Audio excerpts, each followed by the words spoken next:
Hello guys, welcome back to solution Mitra. So आज का हमारा क्वेश्चन यहाँ पे आप देख सकते हो कि work energy theorem for linear motion of any particle is based on the, यानी कि जो वर्क एनर्जी थ्योरम होती है किसी पार्टिकल के लिए जो कि लीनियर मोशन में होगा, वो किस पे बेस्ड होती है। इनमें से नीचे ऑप्शन आप देख सकते हो।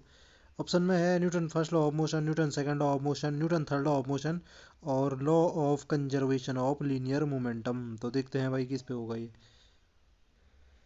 तो देखो भाई, सबसे पहले आपको पता होना चाहिए कि वर्क एनर्जी थ्योरम होती क्या है।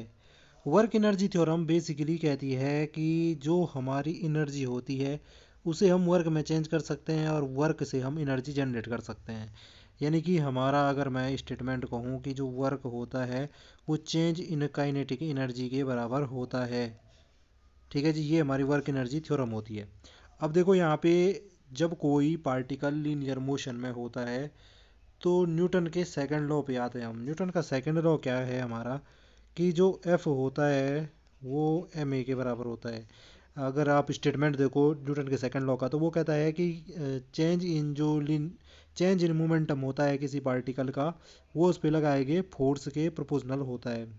ये होता है। तो वहीं से हमारा F equal to M A निकलता है। अब यहाँ पे देखो, ये ए क्या है, हमारा एक्सेलरेशन है। तो हम इसे ऐसा लिख सकते हैं, एम एक्सेलरेशन क्या होता है, change in velocity D V by D T लिखा जा सकता है। अगर मैं यहाँ पे वर्क करता किसी पार्टिकल पे, सपोज ये पार्टिकल है, इस पे वर्क करता, एफ फोर्स लगाया हमने, और ये क्या हो गया, एक्स अमाउंट से, मतलब एक्स डिस्टेंस से डिस्प्लेस हो गया, यहाँ पहुँच गया। तो इस पे कुछ वर्क हुआ है, तो वर्क क्या हुआ है हमारा, अगर मैं देखना चाहूँ तो फोर्स इंटू क्या होता है, डिस्प्लेसमेंट होता है। तो यहाँ से फोर्स अगर मैं यहाँ से रखूँ तो M D V by D T रख सकता हूँ। और जो ये डिस्प्लेसमेंट एक्स है, अगर मैं इसे वेलोसिटी की फॉर्म में लिखना चाहता तो कैसे लिख सकता था। हम जानते हैं कि जो वेलोसिटी होती है हमारी, वो क्या होती है, चेंज ऑफ डिस्प्लेसमेंट, यानी rate of change of displacement. तो d x by D t. तो यहाँ से अगर मैं डी एक्स की वैल्यू देखना चाहूँ तो वो क्या हो जाएगी, वी डी टी। तो यहाँ से इस एक्स की जगह पे हम क्या रख सकते हैं, वी डी टी रख सकते हैं, वर्क। अब यहाँ से अगर मैं, ये तो हमारा वर्क था, डी डब्ल्यू था ये, वैसे डी डब्ल्यू था ये डी एक्स के लिए, एक्स मतलब डी एक्स डिस्प्लेसमेंट के लिए।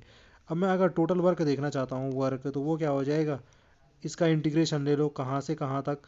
तो वो ले लो आप वी जीरो से लेकर वी तक। वी जीरो जहाँ पे क्या है, चलो यू ही ले लो यार, यू से लेकर वी तक। यू क्या है, इनिशियल वेलोसिटी, वी क्या है, फाइनल वेलोसिटी। और ये अंदर आप लिख दो, डी टी से डी टी कैंसिल हो गया, तो ये क्या बचा, एम वी डी वी बचा। ठीक है जी। और यहाँ से अगर मैं देखूँ आपका, एम तो बाहर आ जाएगा, और इसका क्या हो जाएगा, हमारा वी स्क्वायर बाई टू हो जाएगा। और लिमिट जो है हमारी यू से लेकर वी तक। ठीक है जी, यही है जी। और यहाँ पे अगर आप वैल्यू रखोगे तो एम, ये हो जाएगा हमारा क्या, V square minus U square, ये भी टू भी बाहर आ जाता सीधे, तो टू तो मैंने बाहर ही ले लिया इनके कॉमन में। तो ये V square minus U square हो गया। और यहाँ से अगर मैं देखूँ, हम इसे ऐसा लिख सकते हैं, अगर मैं अलग अलग लिखना चाहूँ इसको, हम क्या लिख सकते हैं इसको, half M V square minus half M U, sorry, M U square. देखो ये भी क्या है हमारी, kinetic energy, final kinetic energy है। ठीक है। और ये हमारी क्या है, इनिशियल काइनेटिक एनर्जी है, इनिशियल काइनेटिक एनर्जी है।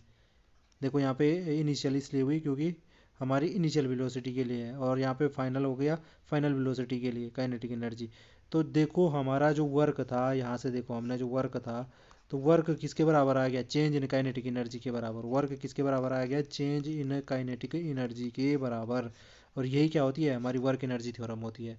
तो हम कहाँ से वर्क एनर्जी थ्योरम प्रूव कर सकते थे, न्यूटन के सेकंड लॉ से, सेकंड लॉ ऑफ मोशन से। तो ऑप्शन में से कौन सा स्टेटमेंट सही हो जाता, किस पे बेस्ड है हमारी वर्क एनर्जी थ्योरम, तो न्यूटन के सेकंड लॉ ऑफ मोशन पे बेस्ड है। और हमने कैसे कैसे प्रूव किया वो आपने देखा। आई होप जो ये कॉन्सेप्ट वो आपकी समझ में आया होगा। आपसे फिर मुलाकात होगी किसी अगले टॉपिक में, तब तक के लिए प्लीज़ चैनल को सब्सक्राइब करना ना भूलें, ताकि हमें इसी प्रकार का जो कंटेंट है वो बनाने का मोटिवेशन मिलता रहे।